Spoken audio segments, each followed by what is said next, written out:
What is up, awesome people of the internet? Guys, thank y'all so much for rocking with me. Hello, and welcome to another edition of Quita in the Morning. Guys, we got to talk about some women's college basketball. We're going to talk about what the net is, what it stands for, and why in the world LSU is number one in it. We're going to talk about the WNBA and the newest proposal that's out and why it's a bit confusing.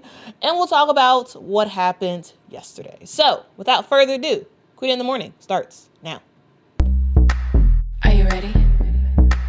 Are you ready? Are you ready? Ready, set, go.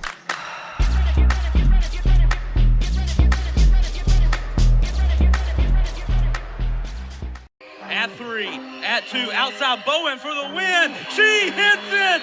Bowen buries the three! Quietly coming on in the fourth quarter, but finally, Pelly and Bowen, they've been going back and back, and there it is. Loose. Recovers. Three for the tie!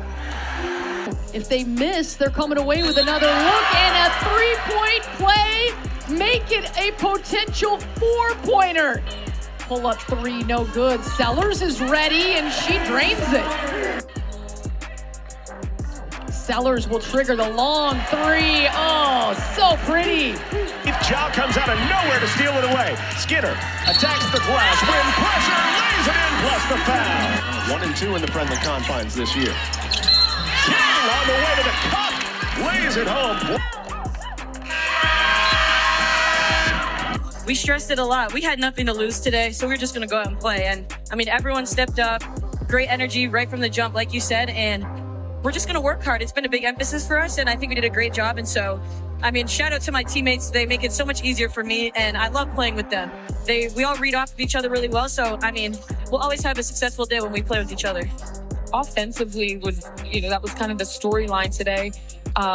But defensively, I mean, you held a very good West Virginia team to 59 points. What was the message? What was the scout defensively coming into this game? You really were able to dictate everything West Virginia did. Yeah, I mean, we just stuck to our plan. We talked about, keeping them out of the paint. Obviously, they're a big team, a physical team, and we're lucky that we got to play against a team like this early. So keeping them out of the paint, obviously, we had our ups and downs, but I think when we just stuck to the plan, it worked out in the end. And I mean, couldn't be happier. Sticking to the plan. That was the name of the game yesterday, and let's actually just talk about yesterday and what happened, because we did see some really, really awesome games, and maybe some of you all have missed some of the games that happened yesterday. It wasn't one of those days where we saw a bunch of top teams play. Like that was not what yesterday was. We did see two teams play from the top 25, but in my opinion, there's a lot of times where there's some gems of games, and maybe if you missed them, let's kind of talk about them right now. And first, I do want to actually start off with some of the clips that I put in the video. Also, do you all like that video? Let me know. Let me know your thoughts about that. Anyway, let's actually start with one of the wildest finishes of the night, and that involved the University of Albany going on the road and taking down Bucknell, winning 65-62. The reason why I'm talking about this is the game-winning 3-point shot at the end, but also because the University of Albany, their mascot is a Great Dane. They're called the Great Danes. What a great name. Anyway, let's talk about it. So 65-62. This was an overtime game that in overtime really did turn into a 3-point contest at the end. The Great Danes, the University of Albany, started off rough, very rough. They struggled, especially in the second quarter, to even get a field goal. And they went into halftime down 26-19. But they did have some big buckets by their freshman, Amaya Stewart, who ended up dropping 20 points in this game, was 62% from the field. was looking really, really good. And she really did help the University of Albany kind of storm back and eventually tie up the game and eventually move over to overtime, where overtime was in a lot of ways pure chaos. 6 total threes was made in 5 minutes. And it led ultimately to the University of Albany winning that 3-point shootout and ultimately winning the game 65-62. Next up, let's talk about the University of Arkansas Pine Bluff, who went on the road and stunned North Alabama 50-48. You saw that buzzer beater shot by India Bowen. Massive shot. The University of Arkansas Pine Bluff. They looked dead in the water in this game. Throughout this game, they ended up trailing by about 12 points, but they ended up flipping the switch really late in the game in that second half, especially in that fourth quarter. And it was a defensive effort. 14 steals, 40 rebounds, 16 points off of turnovers. Pine Bluff, they had a lot of pressure late in this game, and that was absolutely huge. They had Jaliyah Pelly, who led the team with 15 points, and she actually got that assist on that game-winning 3-point shot by India Bowen. North Alabama, they had control for most of the night. Even leading with just seconds left to go. But it was a 3-point play. The shot was made, but the free throw was missed. If North Alabama makes that free throw, it would have been a 3-point game. But we did see University of Arkansas Pine Bluff get the rebound from that free throw, kick it out, big shot at the buzzer. Boom, it goes in. And a big win for the University of Arkansas Pine Bluff. Now to some teams that you all probably know better. I do think it's very important to cover some games that feature teams that are not in the top 25 because I just think it's interesting. But here's a team that you all probably know, and that is the University of Washington. They stay unbeaten, 8-0 after cruising past a winless San Jose State. The final score was 80-54, and this was one of the games that was all about shot making and second chance dominance. The Huskies shot over 40% from the three, and they absolutely owned the glass, grabbing 22 offensive boards and turning them into 30 second chance points. That's a huge separator. Now, of course, you're playing a team that hasn't won a game this year, but also when you're missing, you're getting the rebound and you're putting it back up. And of course, in the highlight reel, I showed some clips from Savia Sellers because Savia Sellers is just always a star for the University of Washington. She had 29 points in yesterday's game, 5 threes, 6 boards. She did a little bit of everything and also crossed the 900 career point mark during the game. And so shout out to her for that. We also saw Avery Howe, formerly of USC, end up adding in 17 points for Washington as well. They just take care of business. They take care of business and easily win the game. They move to, I believe, 7-0 at home, and they're gonna actually head to USC for their next game. And so, to me, I think that's going to be a real good test for Washington for us to actually be able to see how good this team actually is. Because again, one of the things that we see is, sometimes you don't see the biggest of competition. And so it's kind of hard to tell exactly how good a player really is. All right.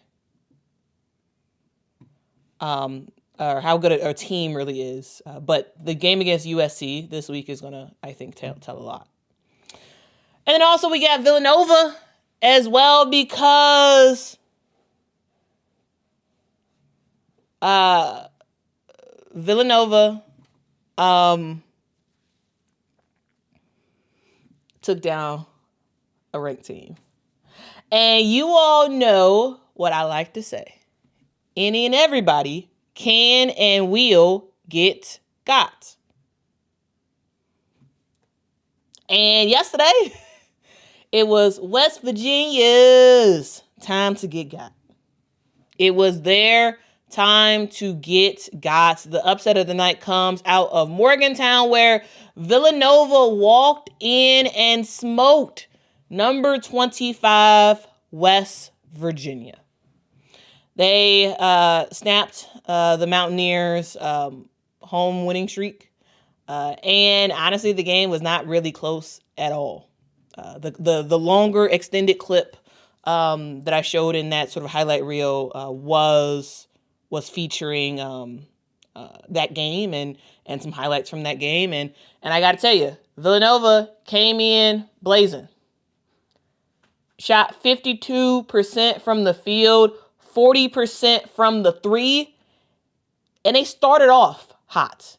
And it never sort of faded from there. They never cooled off in this game. 28 points in the first quarter. They punched first, and they repeatedly continued to punch West Virginia in the mouth all night, basically.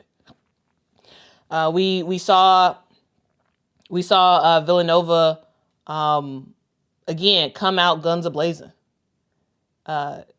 Jasmine Basco ended up doing her thing, 24 points for her, 6 assists. 20 of those points were in, I believe, in the first half. This is a team that Bryn McCurry also ended up dropping 21 points for Villanova, and it was their night, 100% their night. West Virginia just could not get comfortable really at all offensively. This is a team that can score. Villanova played some fantastic defense against West Virginia yesterday. And West Virginia just shot bad. 32% from the field, 30% from the three. They weren't passing the ball and getting good looks. They weren't. Again, the reason why I'm showing this final stats thing, because look at the number of, not just the field goal percentage, not just that, because sometimes you just have an off night. Look at the assists, guys. Only 6 assists all game for West Virginia. That's why you lose. That's why you lost. They couldn't take care of the basketball. They couldn't really get into a real offensive flow because of the defense that Villanova gave them. And again, shout out to Villanova. Because sometimes it's not all about the best team winning. Nah. Sometimes it's about being the underdog and putting together a game plan and catching your opponent off guard. And to me, I feel like that's what happened yesterday. This is a statement win for Villanova, a team that, has potential to be good, right? They have bits and spurts of greatness, and we saw that yesterday. Massive, massive, massive win for West Virginia, or for Villanova against West Virginia. Final score in this game was 81 Villanova, 59 for West Virginia. And guys, it's safe to say that West Virginia is going to get dropped from the top 25. Very safe to say that, because if you don't show up, you're going to get got. Right? Y'all remember when West Virginia got Duke? Well, now it's West Virginia's turn. Okay.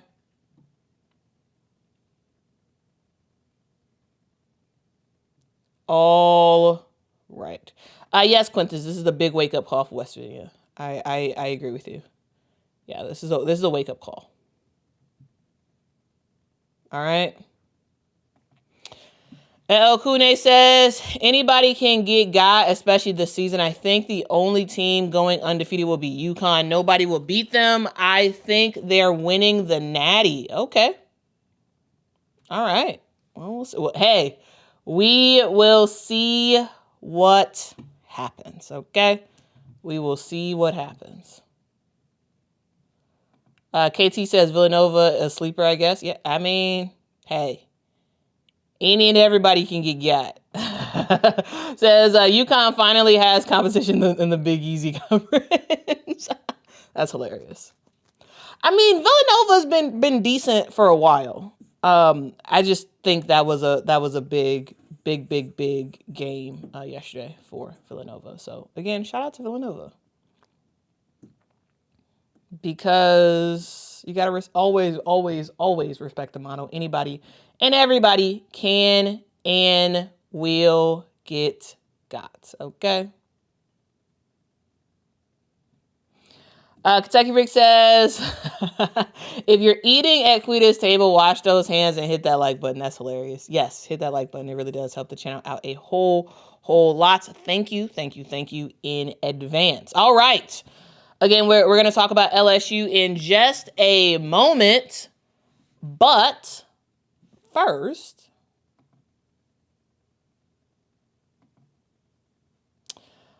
I want to talk about Aura frames. So we just passed Black Friday and Cyber Monday. Maybe maybe you forgot. Maybe you didn't have the funds to like buy something, or maybe nothing just caught your eye during Black Friday and Cyber Monday. And you're kind of trying to figure out, okay, what can I get? I want to get something nice, but also I want to get something affordable, but also I want to get something that is unique and special. Well, my friends at Aura Frames has the solution with a gift that feels very personal.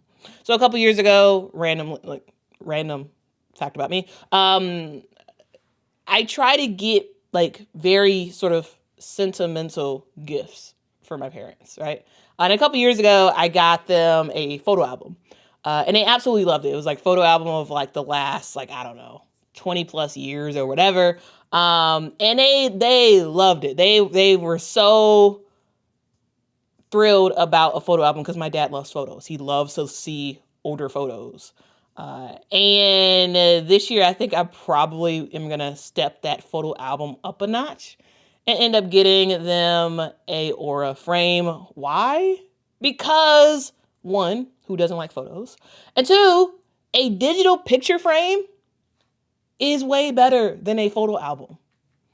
I'm talking the ability to preload photos before they ship. So if you're sending the frame somewhere where you're not there to like set up the app and all that stuff, you can preload the photos so it can just be there, and you can keep adding to it whenever you like. Also with Aura frames, you can play a limited amount of photos and as well as videos up to 30 seconds.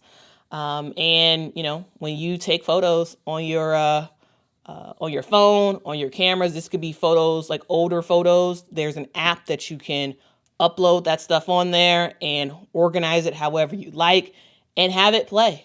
It could be in your living room and just every so often change out into a new photo so you can remember all the fantastic times. And, you know, here's the thing. You cannot wrap memories, but you can frame them with Aura frames. So for a limited time only, you can save on the perfect gift by visiting auraframes.com to get $35 off Aura's best-selling Carver matte frames, named #1 by Wirecutter, by using promo code Quita at checkout. That is AURA frames.com, promo code Quita. This is a deal that is exclusive to the channel, exclusive to the show. And so you don't want the frames to sell out. So make sure to order yours now in time for the holidays. Support the show by mentioning Quita in the morning at checkouts. Terms and conditions do apply. So again, if you haven't figured out what you want to get, maybe consider a frame, because I mean, that's kind of cool. Just saying. Anyway, let's continue on. And I want to talk about LSU being number one. And I got to tell you, yesterday when I saw a tweet come through, and it said that LSU was number one in net rankings. I was like, what? I was like, how is that possible? How is it possible? How?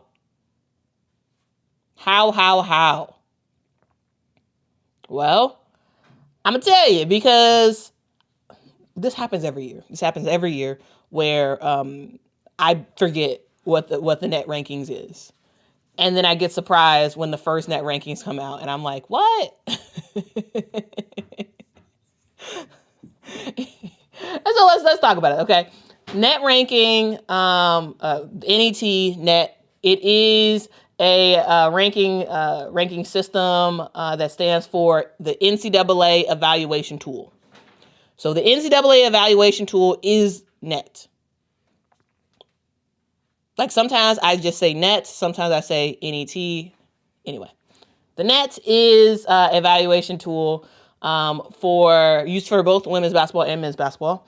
And it is a contemporary sorting tool used to measure a team's quality and help evaluate teams' resume for selection and seeding in the NCAA tournament.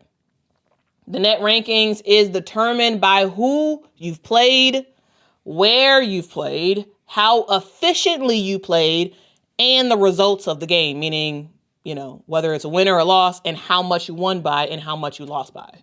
The women's basketball net includes adjusted net efficiency and a team value index. The adjusted net efficiency is measured is the measure of a team's overall performance during the regular season, determined by the difference between offensive efficiency, meaning points per possession, and defensive efficiency, meaning opponent's points per possession. It also accounts for the strength of opponents as measured by their adjusted net efficiency and location, whether or not the game was home, away, or neutral. And it also measures whether or not the game was against a D1 opponent. The team value index is the results of team value index is the results-oriented component of the net rankings, which, anyway, it's a thing. The net is used as one of many criteria for the D1 Women's Basketball Committee when they select the 37 at-large teams for the NCAA tournament. Remember, guys, there's 68 teams that make it. Some of those, a large amount of those are guaranteed selections based on teams winning their conferences. And then 37 are at large, and the net is used as one of the criteria for the selection committee. So if you're wondering, how did LSU get number one in net rankings? Because of the sheer difference in LSU's points per game and their opponent's points per game. Because the net, it actually evaluates that.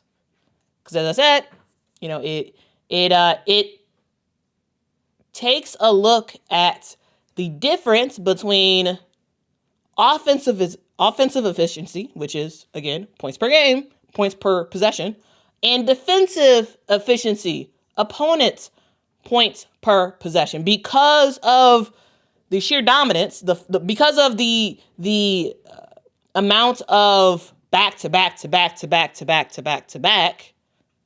100-point games, and because they're just destroying teams, that leads to what we see in the net. All right?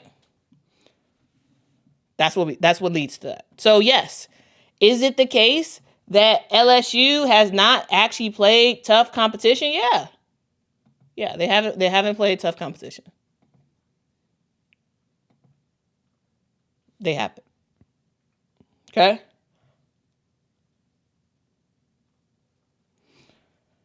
So far, LSU is 8-0 on the season. And 7 of those 8 games were played against quad 8 opponents. One of those was a quad 3 opponent.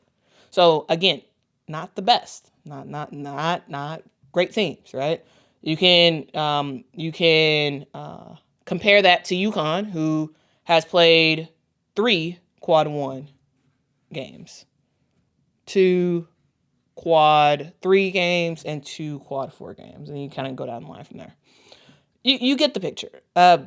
Here's the thing. Once SEC play really starts, that's when we'll really start to see the net rankings adjusted. All right. But for now, we got LSU number 1. We got UConn number 2. We got Texas number 3. We got UCLA number 4. We got Michigan number 5. South Carolina number 6. Michigan State number 7. TCU number 8. Kentucky number 9. And Maryland number 10. All right. That's what we have for the Nets. Okay. Again, we will see it adjust. We will see the net rankings adjust once SEC play starts. It is what it is. It doesn't mean anything. It's just a fun vanity metric that means nothing. That is all it is, okay? That is all it is. But speaking of rankings, though, guess who moved on up to the east side to a deluxe apartment in the rankings? And that is Texas. Okay, let me pull this up.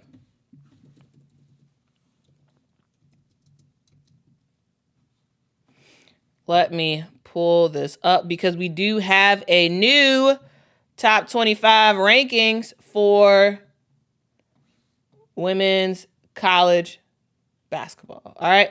And so for pretty much the AP poll, the poll that actually matters when it comes to women's college basketball really is the AP poll. It really is. All right. That is the thing that actually matters. All right. And when it comes to AP poll, we do have UConn at number 1. I mean, surprise, surprise. There was a little bit of thought that I had of, okay, is UConn going to stay? Because technically they haven't lost. So, like, you know. But I was wondering, okay, well, what about Texas? Because Texas just beat number 2 and number 3. Should they move up to number 1? But because UConn haven't lost yet, they're keeping their number 1 spot. We do have Texas that has moved on up to number 2. South Carolina, number 3. They move on down just 1. And then we have UCLA that moved down as well at number 4. LSU stays steady at number 5. Same with Michigan, Maryland, TCU, Oklahoma, and Iowa State. They all stay steady in their respective positions. We do see North Carolina move up 1 to number 11. Iowa moves down 1 to number 12. We got Ole Miss staying steady at number 13. Baylor moves up 1 to number 14. And Vandy moves up 2 to number 15. That continues on with USC, Kentucky, Notre Dame, Tennessee, Michigan State, Washington, Louisville, Ohio State, Oklahoma State, and West Virginia, rounding out the rankings for this week. All right. So that's what we got for this week. And we're going to continue on to talk about the WNBA because, I mean, why not? All right, we do have a update for the WNBA. Now, yesterday we talked about how there's a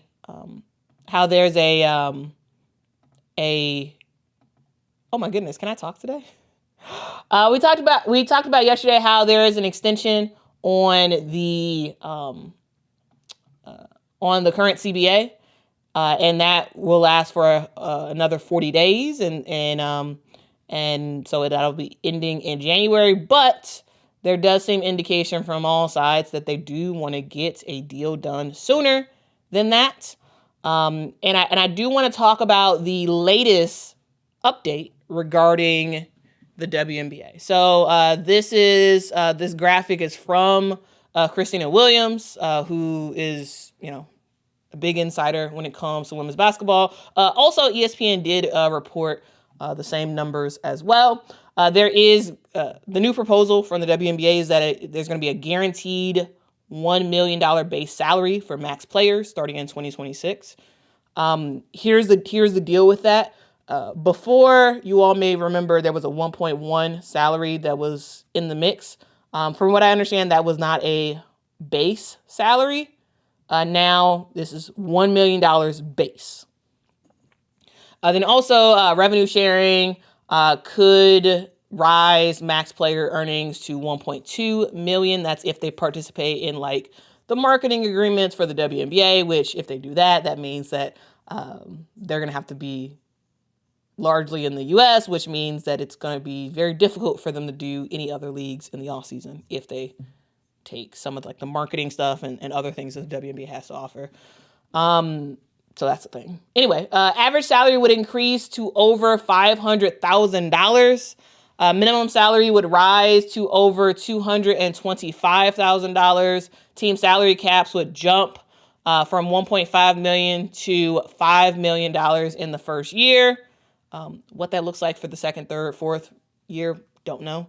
Salary cap would be directly tied to annual revenue growth for all remaining CBA years. Now, that's interesting. Here's the thing about this. We have no idea what players think, but this is continued movement in the right direction. But at the same time, it is a little bit confusing because if the average salary is going to be indeed $500,000 and the cap is $5 million, that would mean that if everybody's making the average salary on a team, that's only 10 players that could be included under that $5 million cap. If everybody was making the average of $500K, then if there's 12 players on a roster, you would need to have $6 million in cap space. Now, of course, an average salary means that there's going to be some players who are making below that and some players who are making above that. But I just do think that's something interesting. If it's $5 million, one player can make $1 million. That it makes it a lot interesting. It makes it very, very interesting to see how that works really within the cap space. That'll be very, very interesting to see. Because it could be the way the cap is structured. Are we really going to see really anybody make $1 million besides like one or two players in the entire league? I mean, I don't know. I think I got some questions about the cap space. We also don't know what the fine print says about the revenue growth. So yes, supposedly it's going to be tied directly to annual revenue growth. But like, what does that mean? Don't know. We don't know.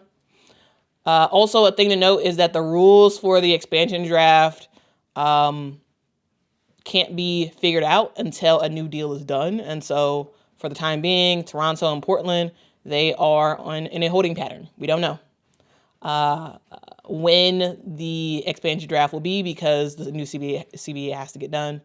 And so, yeah. Also, in January, that's when qualifying offers typically come out, when players start to get cored, when things are starting to happen. And so, yeah, that's a thing as well. So we'll kind of see what goes on from here. But I got some question marks. I got some question marks about this new proposal. And again, we have no idea what the players are going to say about it. So we'll see. I'll keep you all updated as to what happens. But yeah, that's the show for today. Just wanted to make it short and sweet. Let me know what you all thought about it. And I will see y'all in the next one. Happy Tuesday, everybody. See you next time. Bye-bye. Are you ready? Ready, set, go.